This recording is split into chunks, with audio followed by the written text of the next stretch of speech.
Toodaloo.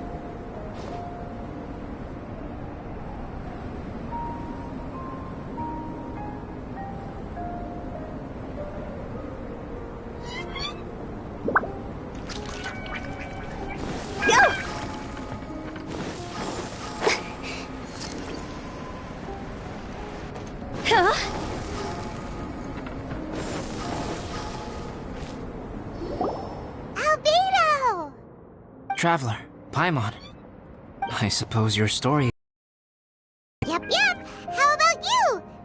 Do you need some more time? No need. I am also ready to tell my story. Paimon calls dibs! Paimon first! Please, go ahead. Okay, here goes. Once upon a time, there was an evil researcher who went into the mountains and did a crazy experiment on whopper flowers to transform their appearance. After a lot of pain and suffering, the whopper flowers finally took on a human form. Then, they stood by the side of the mountain to wait for unsuspecting bypassers. To whoever spoke to them, they would ask them questions such as, "Who am I? Who are you?"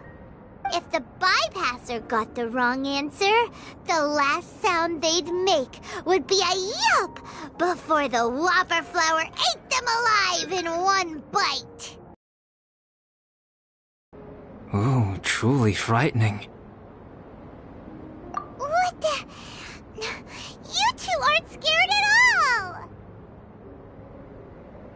Don't go nitpicking, okay? If you didn't like the story, go write your own!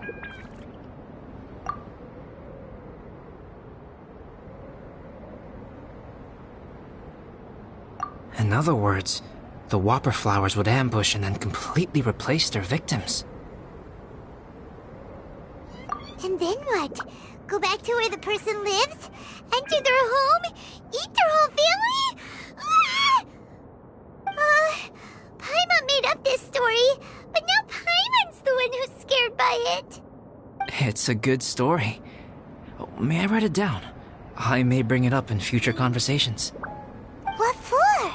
Just to scare people with? Yes. You've got a real mean streak, Albedo.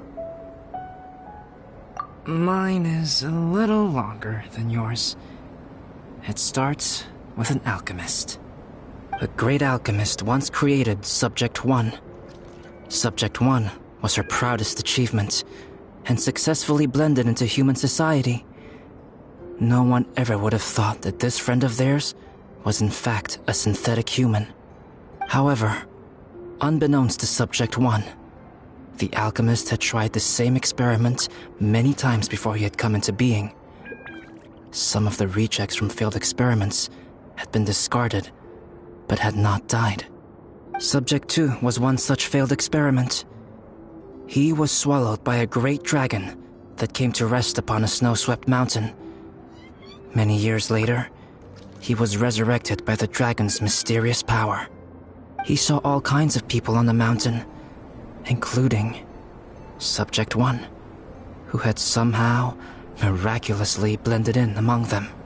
Never in Subject 2's wildest imagination had he thought it possible for experimental life forms such as they to deceive everyone so successfully. He saw the way humans accepted Subject 1 as a friend, witnessed their affection as they addressed him by name. This was what Subject 2 wanted. Now, all that Subject 2 desired was to replace Subject 1 and take the joy of his existence for himself. This is giving Paimon the chills. So scary. Subject 2 began to unfold his plan. He stole Subject 1's books and notes and studied all that Subject 1 had learned from the alchemist. Subject was highly intelligent, and he learned quickly. He changed his face into an exact replica of Subject 1's face. Then, he found a plant with mimicry capabilities and transformed it using dragon blood and alchemy.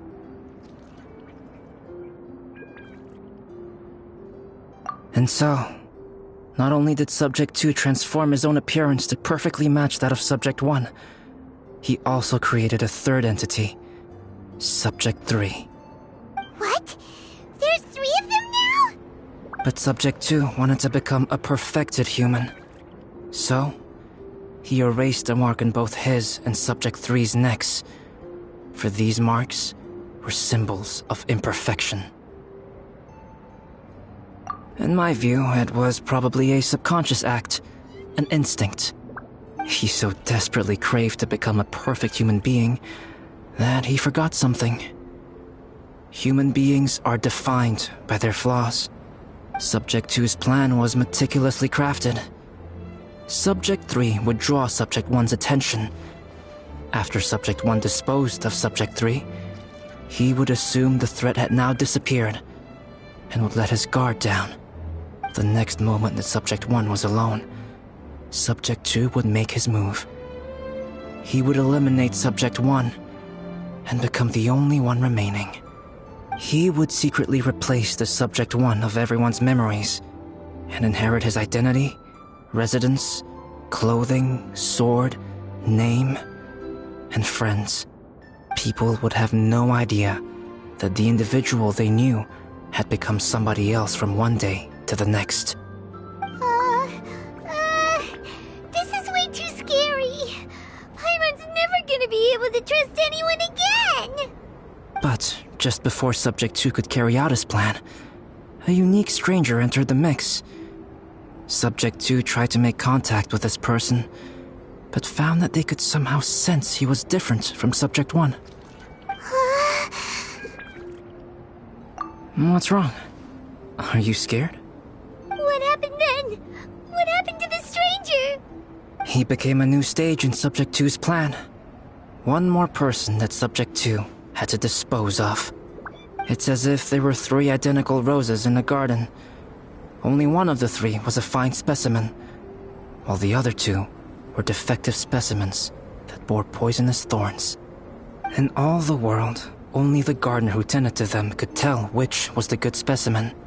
People do not like poisonous plants. Only a perfect rose can fetch a high price.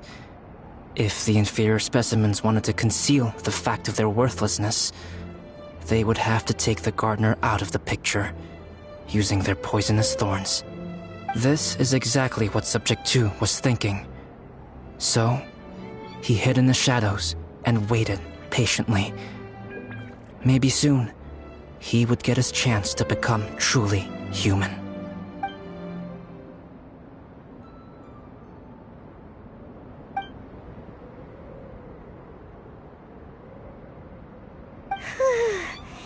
That was intense! So what happened after that? Did Subject 2's plan succeed? Paimon can't bear thinking about it. Fortunately, it is just a story. And even in this story, Subject 2 did not succeed. But you can never let your guard down on Dragonspine. Monsters mutated with Durin's power and blood are also creatures of Rhine-Daughter, just like me. You must beware of all such creatures. I'm glad to hear that. It's okay. I am. You and I are both different, so there is no need for me to hide the truth from you. The only thing is that sometimes, when I think about how mighty the power of alchemy is, I feel so small. As beings who set foot in this world, how arrogant are we in desiring to control our destiny, and in desiring to create? Is creation an arrogant act, traveler? If not, why do we call the ones that created us and control us gods? If it is, then what qualifies us to call ourselves creators? How far must we take our reverence and respect, and what purpose does it serve? Nothing special, but whenever I think about it, I feel a twinge of grief. Poor Albedo. Hello? Traveler, are you here? Hey, is that Amber? Thought we might find you here. We're here to deliver a message from Cyrus. There's gonna be a big event down at the base camp, and they want you there too, Traveler. Winter camp is nearing its end. Apparently, even provisional instructors are required to attend. Looks like we need to go, Albedo. Bye for now. Then I won't keep you. I have some things to attend to here, so forgive me for not seeing you down. Don't worry about it. There have been no issues getting up and down the mountain recently. Is everyone ready? Let's not keep them waiting.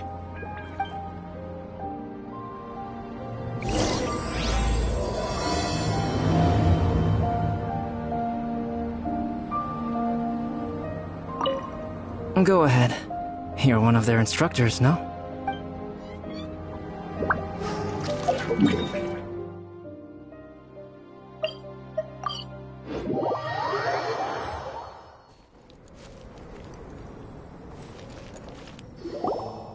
Huh? Who is this guy? Allow me to introduce Yozerv. He's Joel's father. Dad, this is that traveler I was telling you about. The traveler's helped me out loads in the past, and this time we even built a snowman together. Joel has told me everything about you. I can't thank you enough. Wow, this is amazing! Wait a second. Why is Cyrus discreetly wiping tears away?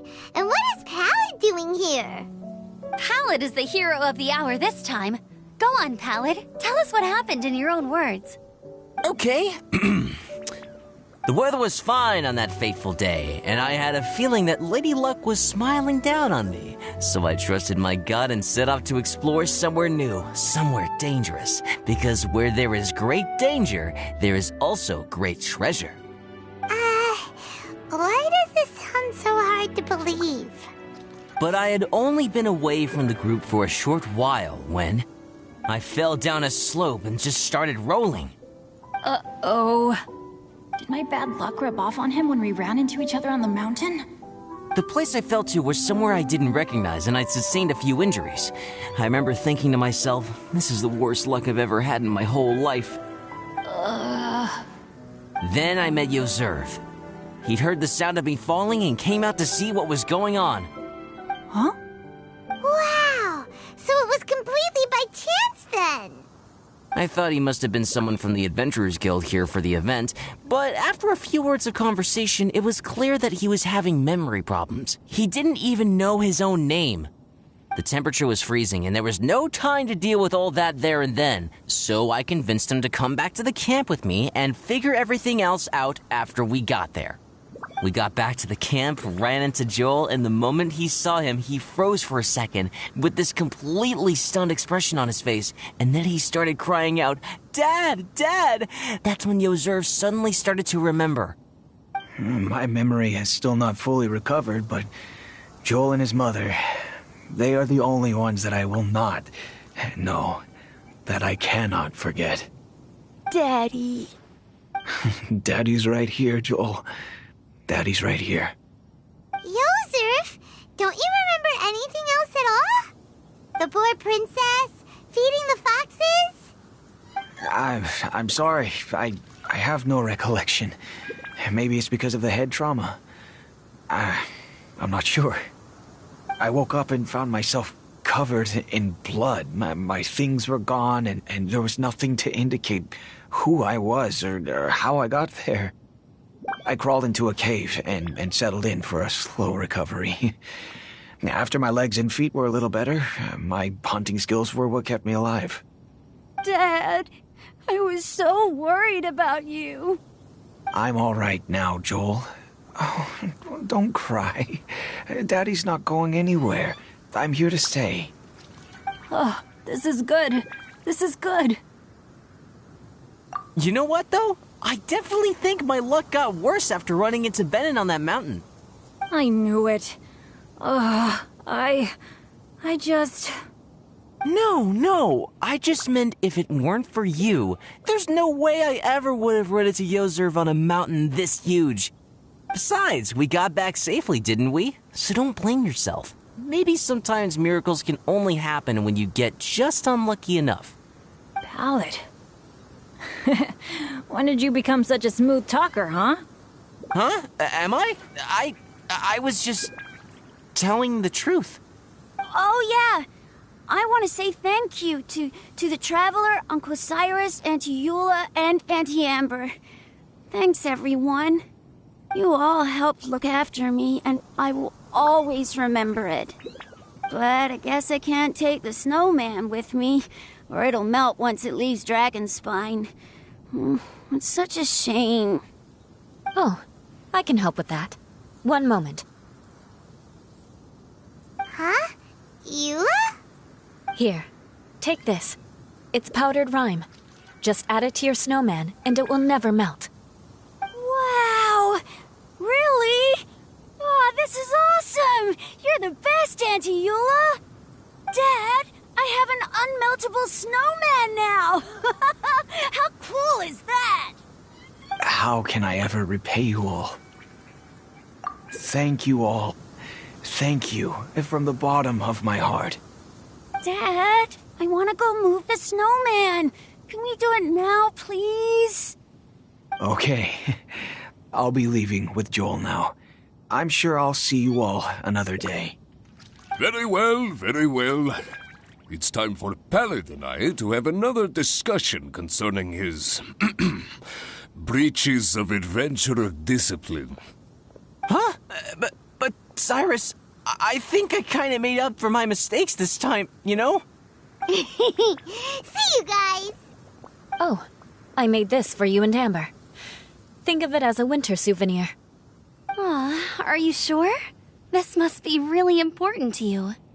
Come on now, just take it. No need to make such a fuss. Wow! Now our snowman won't melt either! Great!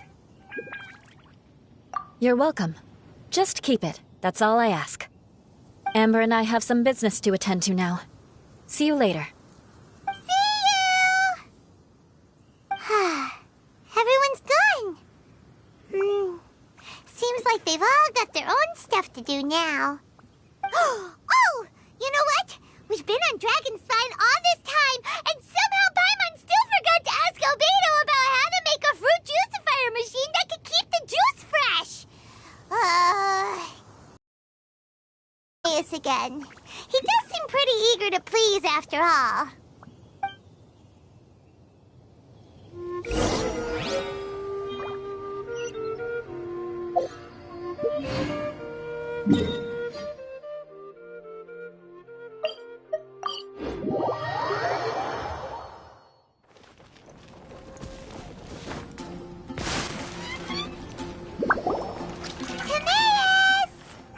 Traveler and Paimon, what can I do for you?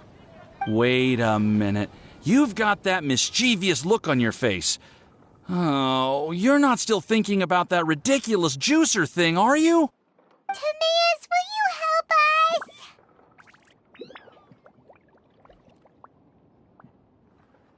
help us? Well, if the Traveler isn't really interested, then, yeah, maybe I'll give this one a pass.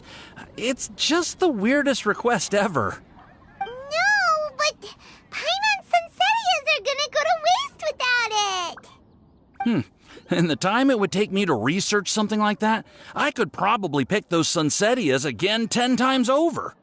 New research project, Timaeus? We meet again. Oh, Albedo, thank goodness. So the situation is, Paimon wants a machine that can turn fruit into juice and keep the juice fresh. I mean, surely it's...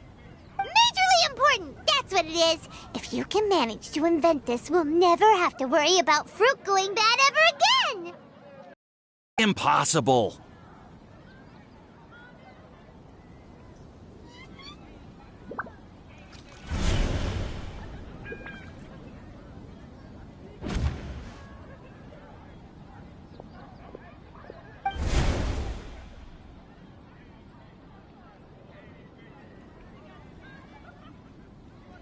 Turning fruit into juice is not hard, but keeping it fresh is more difficult.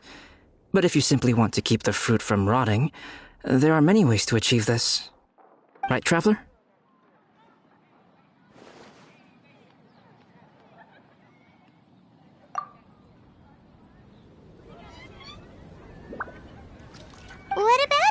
neck. What's wrong? Is there something on my neck?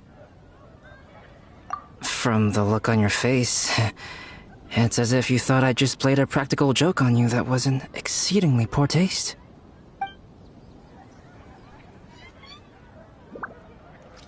Albedo, you were saying, how do you stop fruit from going bad?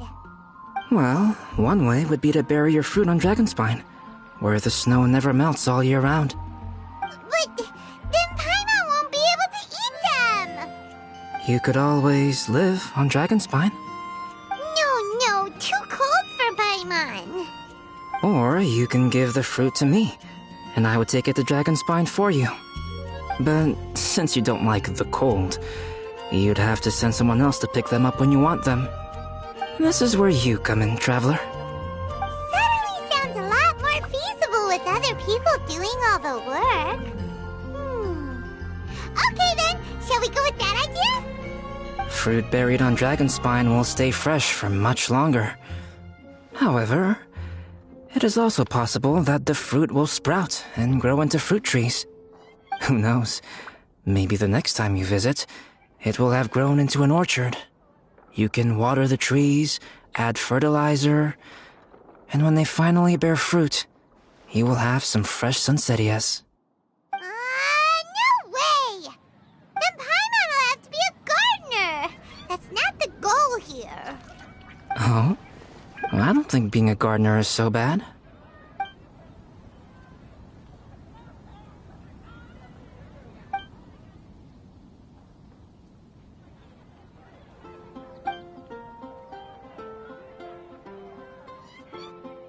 Albedo! Stop trying to get your hands on Paimon's super sweet Sensitias! It bothers you, does it? Of course it bothers Paimon! They are the rarest, super duper sweetest Sensitias ever! And they're not for you! Okay, but they're just Sunsettias. I think you're only so attached to them because you don't have much fruit of this quality in your possession. When someone's pockets are full and their spirit is fulfilled, they don't easily fall prey to this kind of yearning. Really?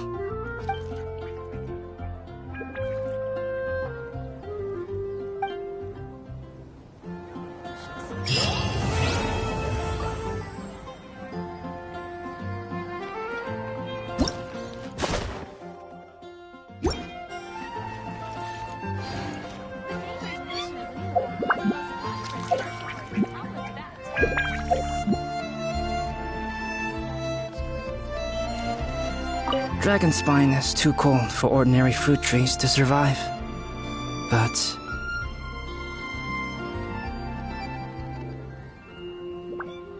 if, one day, Dragonspine did become home to gardens and orchards, there would be more reasons for people to visit. Perhaps a little life is the key to attracting people. Life may exist in all kinds of unfathomable forms, and in all manner of unthinkable environments. Mysterious, yet tenacious. Perhaps this is what makes life so special.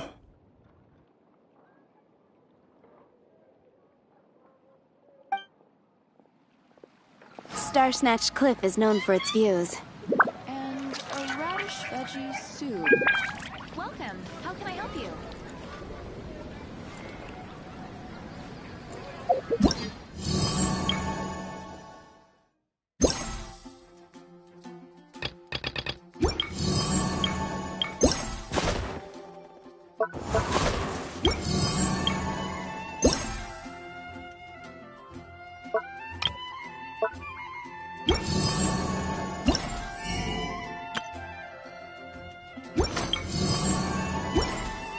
Silly churl, Billy churl, silly Billy Hill.